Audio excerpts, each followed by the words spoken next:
Hello, good morning. Cheers. We are going live here. We're going live on LinkedIn and YouTube today. So I am just getting us started.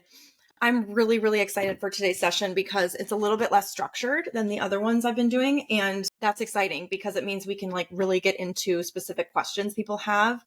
And I did collect some of them ahead of time just so that we could have questions ready to go.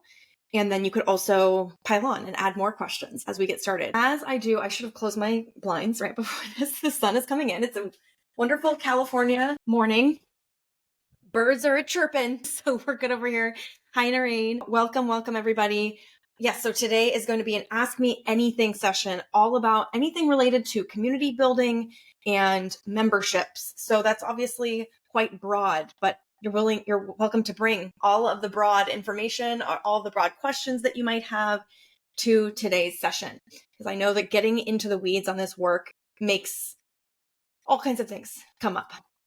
That's what we're going to talk about today. I'm really excited. So for those of you who don't know me yet, I am Carrie Melissa Jones. I am the founder of the CMJ Group, and we help organizations of all sizes invest in building incredible online communities that connect customers, stakeholders, other people important to your success. And I'm also the co-author of this book right behind me. Boop. And it might be flipped around for you. Building Brand Communities. Hey, Jamar. And that book came out in 2020. Charles and I, when we wrote it, we were like, let's write something that's completely durable, that will last no matter what. So it came out during the pandemic. We did not write it for a pandemic, but it applied during the pandemic and continues to apply to this day. So I can probably answer lots of your questions inside of that book if you have not already read it, but I'm also going to be diving deep into details here. So that book is really about big, broad level strategy, about setting an intention for building community and what that needs to look like and how you should be investing. And this is really going to be about what are the challenges and what's coming up as we're actually doing the building. So that's what today's session is all about. Feel free to drop me questions throughout today. If you're like, I have to run in 5 minutes and you just want to drop your question and I'll answer it and it will be recorded and on the live in perpetuity, you can do that. You can add questions as we go. It's really up to you. The other thing I want to mention is that this work requires a lot of support. And there's a lot of people though who have been doing this work for a long time, myself included. And you shouldn't be building community alone. You should be building community in community. And I say that because it's so easy to burn out or just get lost in the sauce in terms of, you're building this community. You're not sure if you're doing a good job. You're not sure if you're actually successful. You're not sure if your community is actually thriving. And if you're just waiting on your gut to tell you that you're doing a good job, my experience tells me that it will convince you that there's always more that can be done, that you always could be doing better. And that is an exhausting thought. And it leads to burnout. There's a lot of burnout in this profession and in this work. And I don't want that for you. I don't think you want that for yourself either. So as you do this work, I want you to know that I'm here as a resource. And I also want to recommend that you check out the workshop that's in this video description on YouTube or on LinkedIn, depending on where you are watching this live from today. And that's going to link you to a workshop that's going to teach an overarching framework for how to think about community success. So how to create the thriving community of your dreams.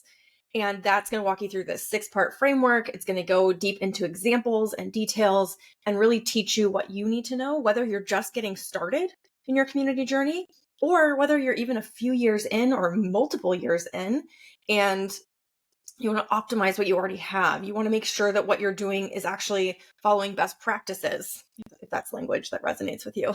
For some of us, we're like, what the heck does that mean?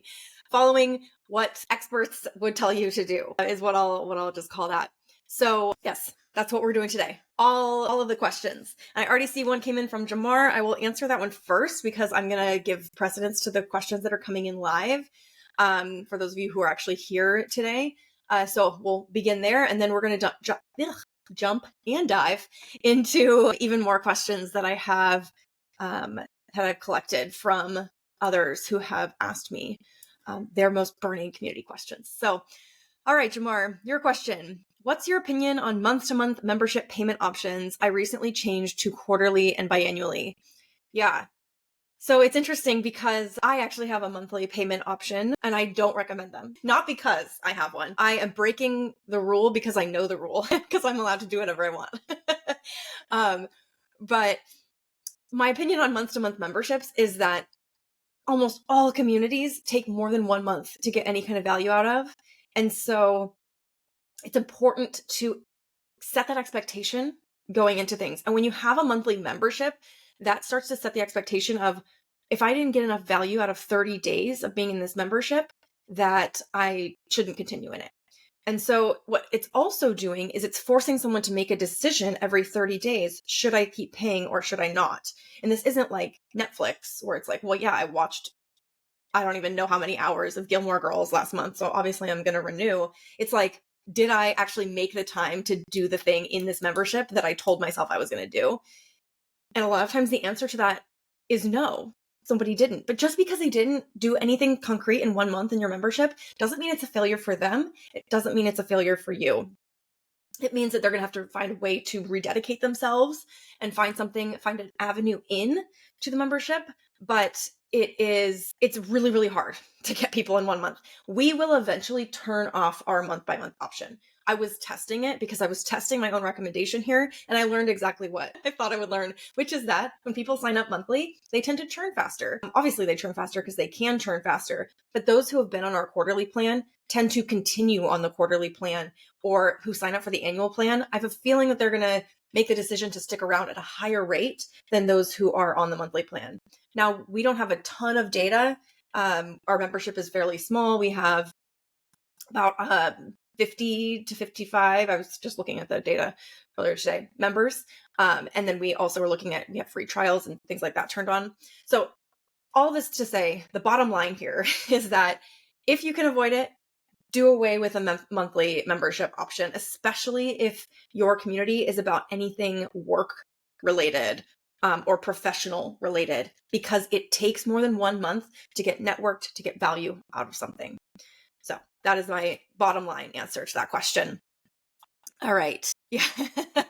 Yes. So I just broke the rules again, just to like test my own rule and verify what I know to be true, and it is true.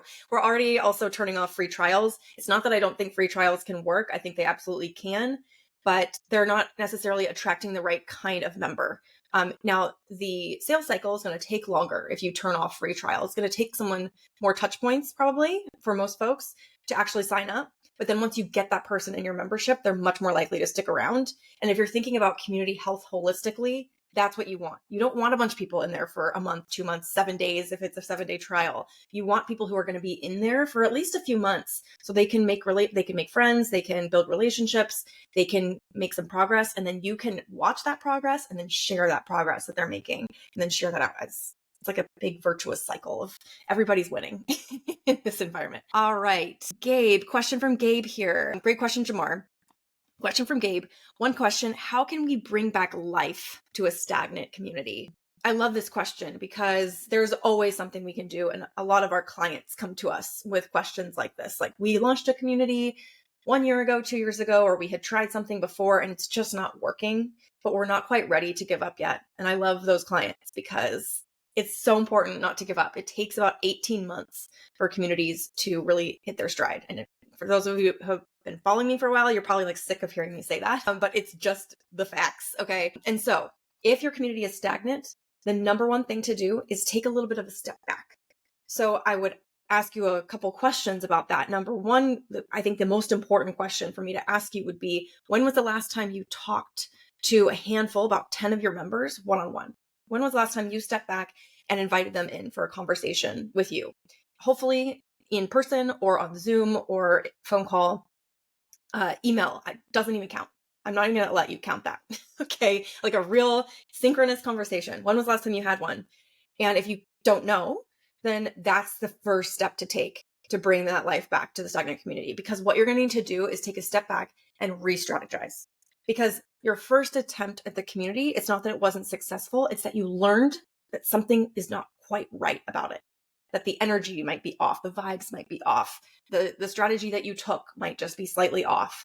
So step back, have those conversations. And Jamar, who is here right now, just did about, I'm not sure how many interviews you did actually, Jamar. I think you did about 10 of them with members. And as you will know, Jamar, and as I see on a regular basis with the research that I do for our clients, You learn so much from those conversations that you would never even realize. Like, people are able to articulate things back to you in a way that can really, really change the way that you show up in your community. So that's number one.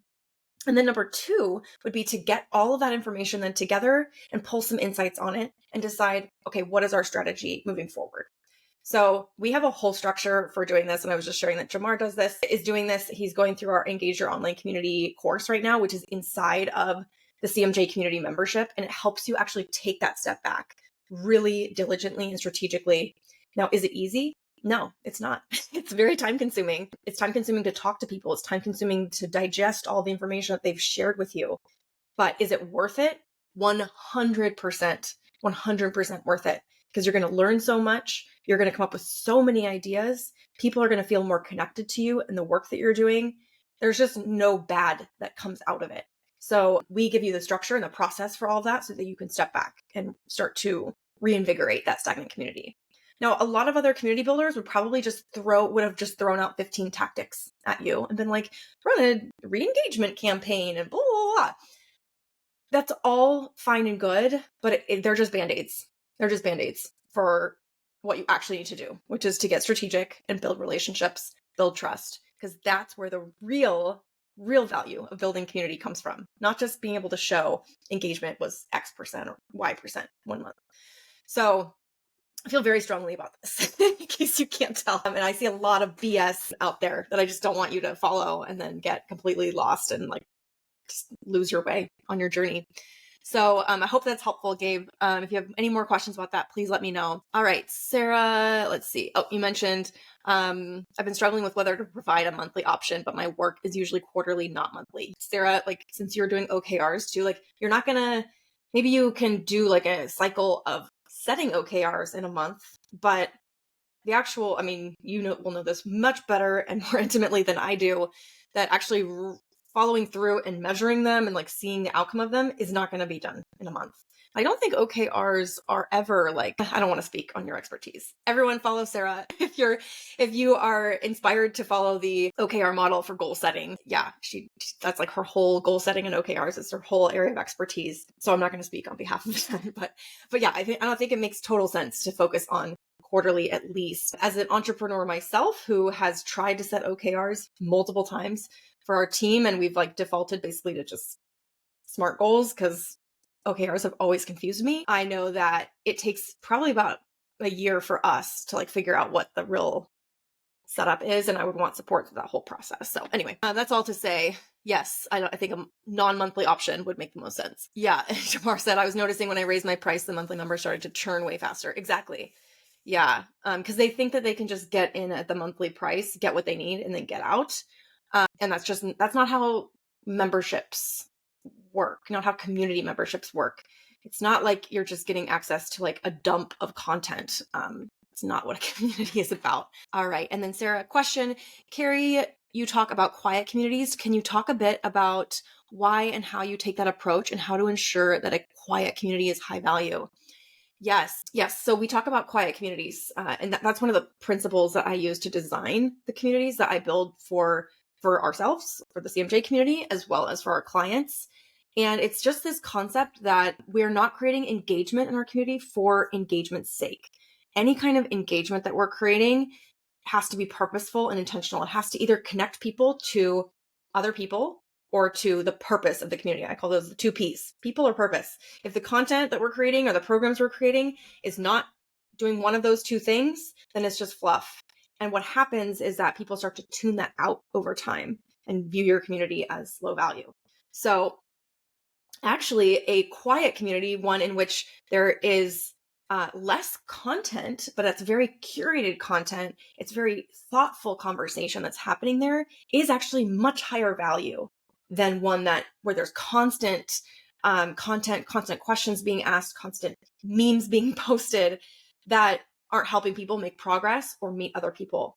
And you can see this in, let's say, like a Facebook group that's a free Facebook group for a coaching program or something like this. Like it might be wildly active.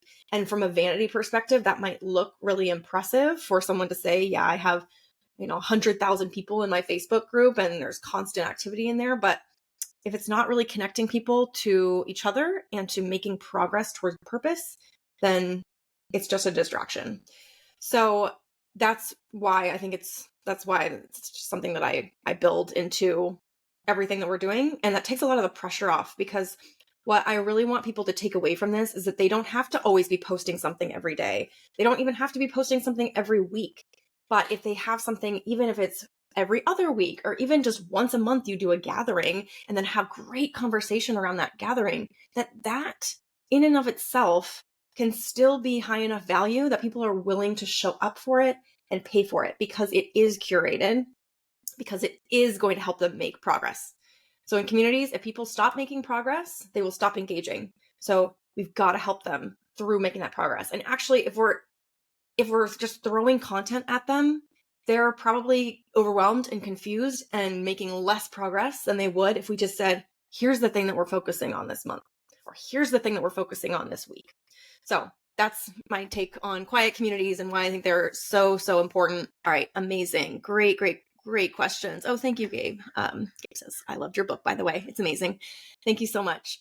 So I have some other questions really that came up beforehand. Oh, and then I wanted to follow up with Sarah here. So my members spontaneously voice shame for not participating, keeping up, and adopting the quiet community idea. I hope will help with that. Yeah, I've heard that so many times. I mean, our work involves a lot of interviews with members. And so we are usually coming in like for our clients and doing interviews with members of communities. And that is such a common sentiment of like, oh, I know I should be doing more here. Oh yeah. And like, I'm not taking advantage of this and I'm not doing that. And I know this value or this benefit is there and I just don't use it. And I feel guilty about it. Like our memberships and our communities should not be making people feel guilty. Now, is that entirely in your realm of responsibility for, taking care of their feelings? Absolutely not. Like, I want to name that. There's a lot of boundary work that we have to do as community builders. But there's a lot of design considerations that can help to reduce that guilt. And even just you saying, like, don't feel guilty, don't feel shame about this. As long as you are making a little bit of progress, that is something like that does go a very, very, very long way. This happens with courses a lot too, where people will be like, I'm so sorry I didn't do the homework. And it's like, well, we're not in high school anymore. I'm not grading you. So, like, I don't know what your history with education is and with courses, but like, don't apologize to me. Like, you didn't make the progress that you wanted to make. So what do you want to do about that now? Do you want to make the progress? Great. All right. Then take a small action. You don't need to do it all today. So yes, again, very passionate about all of these things. I'm going to pull up my list of questions here. Actually a really common one that I just want to jump into before I even pull up my list, because this one is on the list, it's at the top of the list, is what technology should I use as a community builder? That is a very complicated question. I had a coaching session yesterday where somebody came to me. I had them fill out an onboarding questionnaire, and they had a bunch of questions about how their community was going to support learning goals and things like that. And then I get on the call with them, and they essentially just wanted to know, like, well, what platform can I use to create, this was someone building a course, to create a community of learners who can then like go on and talk to one another and do challenges together and have accountability buddies. And these were just like a smattering of what in my mind are technical requirements. So like one of the technical requirements is to have matching capabilities in a platform. So when someone throws a bunch of information at me like that, I can't give them a great recommendation. I can't even necessarily answer that question in an hour, but I'm going to attempt to answer it for you in like 2 minutes right now with the broad strokes, which is that there are essentially two types of technology you need to be thinking about for running a community or membership. The front end technology and the back end technology. Your front end technology is the stuff that your members will actually be interfacing with. And sometimes all that is a community platform. That's all it is. And that's all that they see. Sometimes it's more than that. It's like a customer portal, and they'll actually see your email software when you send emails out and things like that. So there's the front end technology, and then there's the back end technology. And that's going to include things like your project management tools that you use, your communication tools that you use internally. What do you use for analytics? What do you use for automation? So Zapier and things like that. And so those are the two types of technology to be thinking about.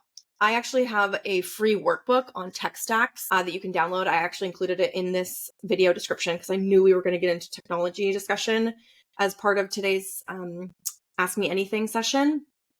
And that workbook helps you to identify, okay, what are the areas of front-end technology that I need? What are the areas of back-end technology that I need? And I can start to map that out now. We have some examples in each of those sections. So check that out if you are confused about technology, if you don't know what to build on. Yeah, just check that out. But I know a lot of people are mostly curious about the community platform itself when they're asking this question. They are like, what is the platform technology I should be using? So I want to break this down for you, that there are over 80 platforms on the market today. So again, I can't answer this question for you, specifically you and your custom situation, in an hour. But what I can do is share with you that there are categories of these 80 platforms, and I can direct you to the right categories to be looking at. So the first category are like enterprise level platforms. And for our corporate clients and our clients who are Fortune 500 companies, these are the ones that they should be looking at.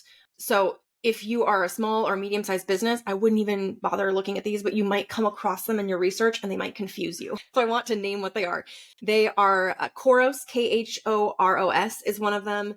That is a platform that's it's a 6-figure annually license, and something that, again, if you're a small or medium-sized business, like, don't look at it. It's not going to make sense for you. Don't let their ads distract you. Another one, Salesforce Experience Cloud, Higher Logic, Vanilla Higher Logic, which kind of bleeds into, there's an open source version of Vanilla that you can use. So those are the enterprise platforms. The next type are like these open source or coding or like ones you have to custom develop alongside the platform. And these are generally going to be your more old school platforms or platforms that you'll see active in a lot of like developer communities. So things like Discourse is one, discourse.org. It's a fabulous form structure, but it was built by one of the founders of Stack Overflow, and it looks and feels like very techy. And so I don't recommend it for a lot of my creator clients and small business clients because it scares people. It's actually very clean. It's a very clean interface, but it's very familiar to like a specific type of audience that I don't recommend the majority of people to use that. Now there's other ones too that have been around for ages and ages and ages, like Zenforo, and you'll see ones that are like plugins to WordPress sites and things like that. I consider those to be like overly complicated, not enough features, and if you don't have development resources in-house, they're going to be a pain in the butt to use. So just like, don't waste your time. Like you have so many other things to be working on. And I work with founders sometimes who have like invested in a solution like that. And they're like, I've dumped so much time into this. It's that sunk cost fallacy. Like I've spent so much time customizing this and making it my own. It's like, okay, well, what year did you do that in? Because the technology has advanced so very much since 2020, especially, that even if you were to scrap everything that you customized, you could start back up with like Circle tomorrow and get probably closer to or way better than what you already had. So don't let that stop you. So yeah, I see that all the time.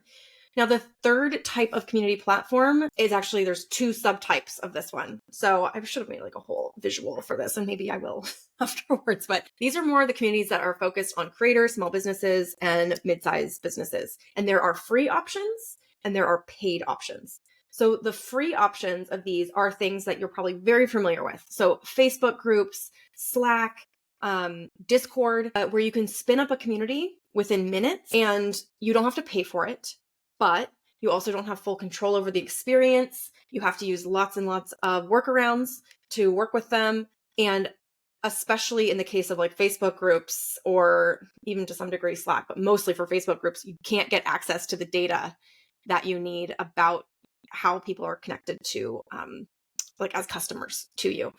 And I know like enormous enterprise companies that are still using Facebook groups. And I'm like, what are you doing? But I understand why people start there because it's free and the audience is already there. And that is a risk that you're taking by launching on one of those platforms. And most likely you will have to move off of it eventually if you take community really seriously and you take the community component of your membership really seriously. So those are the free ones. And then there's the paid ones, the ones that you're going to actually pay a license fee for. So these are what's known as a software as a service SaaS platforms. And so it's going to include things like Circle. I just mentioned that one. That's the one that we use for our community. And I'm going to be doing a lot more like tutorials and content around Circle in the near future because I've just really enjoyed using that platform. So that's one option. School, SKOOL, Heartbeat, Disciple, Mighty Networks. You've probably heard of many of these in your work or in your research. These are all options. And again, you're paying a license fee, but you're also able, it's got like a whole stack of functionality that you're not going to get with Facebook groups or Slack, such as pay gating, like paywalls that are automatically going to be set up for you really easily in the back end, analytics on retention and subscription numbers, engagement numbers, things like that. So it's more like an all-in-one kind of solution. And actually Circle just launched a whole marketing hub. So you can now even do away with, I haven't done it and I'm not going to do it, but you could foreseeably, if in the foreseeable future, do away with like a ConvertKit or other email marketing software and just use Circle. I have a lot of concerns about deliverability and things like that. So I'm not going to do it, but I know a lot of folks who just want to get started. That will be fantastic for them. Yes, Jamar, I'm with you. I hate Facebook groups. I'm never on Facebook. I also feel the same way. WhatsApp is another example of this, but if you build an international community, I know a lot of people are like really stuck on WhatsApp.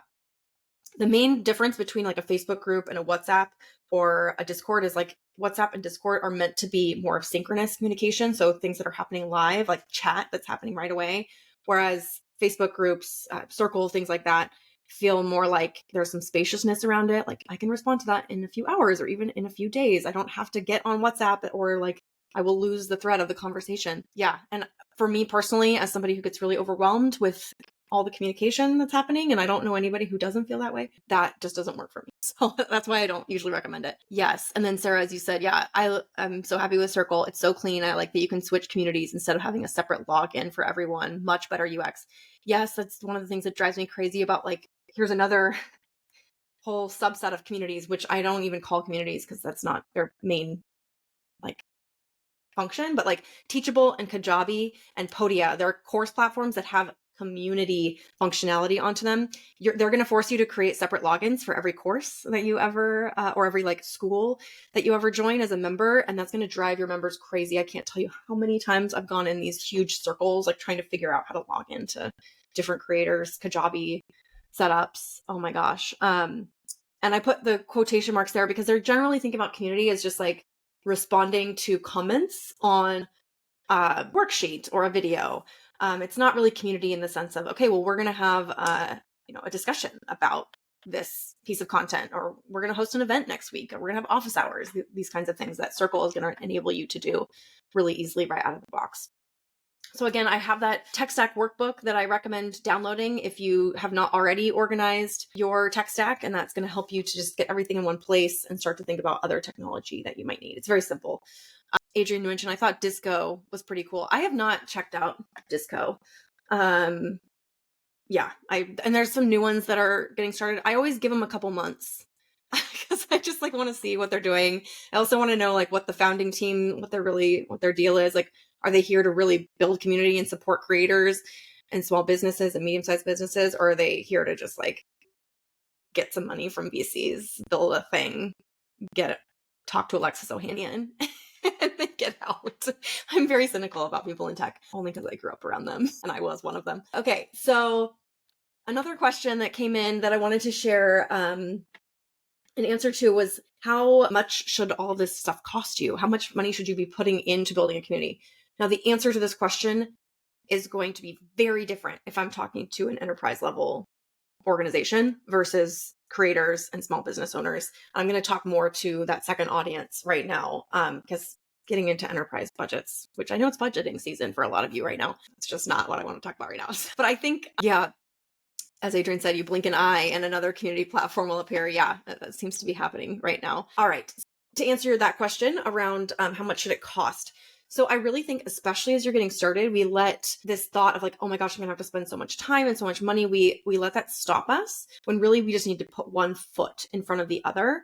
And so actually your costs should really be just in the platform as you're beginning. You don't have to do anything fancy like sending out physical mail to new members or anything like that. That's all nice to have. And I think you can build it in as you start to like create really good onboarding and you learn what onboarding process is really working for your community. But you don't have to do any of that stuff. And I think you need to just start as simple as possible. Focus on the fundamentals. Again, connecting people to other people and to purpose. Focus there and really just iterate. And then for a lot of folks who are like, I'm not even willing to spend money on this at all, like it might not cost you anything to run your community initially because you could run it on something like WhatsApp or Facebook groups.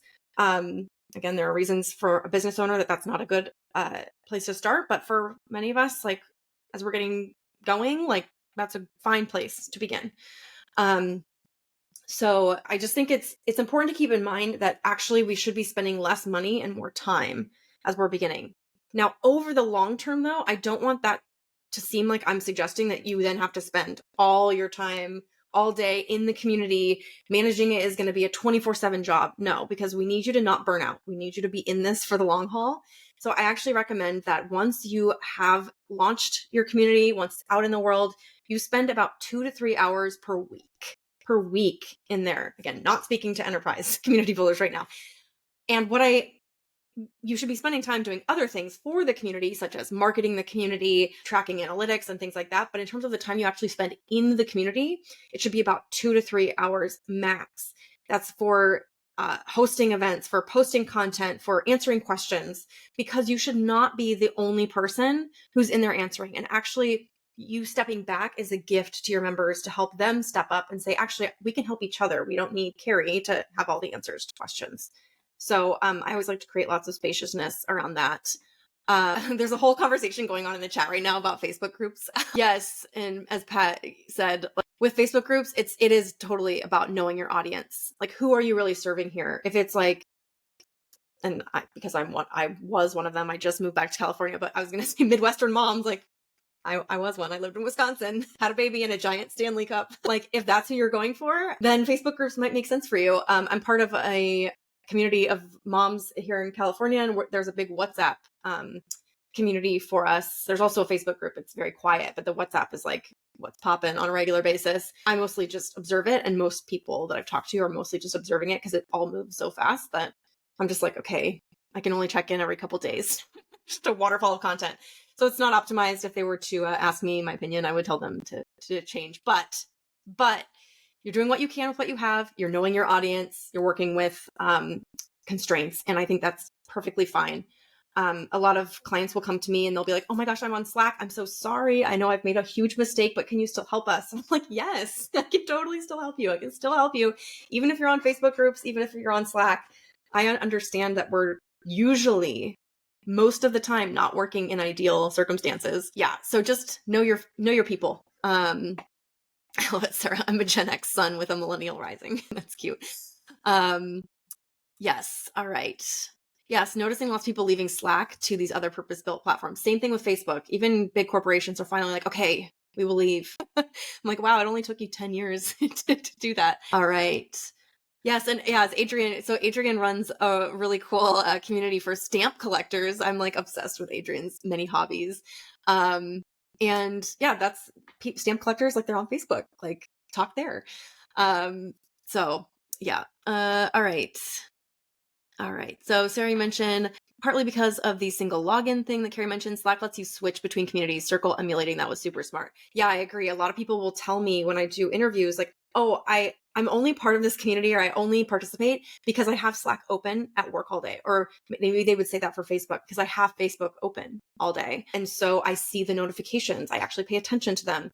But this is the risk that consultants are usually warning people against, is like, you are then putting your eggs in the Slack basket. You're putting your eggs in the Facebook basket. They're controlling the UX and UI. And at any moment, they could change the way that notifications roll out, the algorithm works, any of that. So that's usually the risk. But again, we're always working with what we have. Yes. Yeah. All right. I love this conversation that's going on in here. You all should keep talking about Facebook and stamp collecting. Yes. Yeah. For Adrian. Yeah. There is on Slack, on the free version, there is a 90-day deletion of all content. Or if you have too much content, it will delete after, I forget what the actual capacity is, but it can happen even faster than every 90 days if you have a huge community. And the larger your community gets on Slack, the more, if you want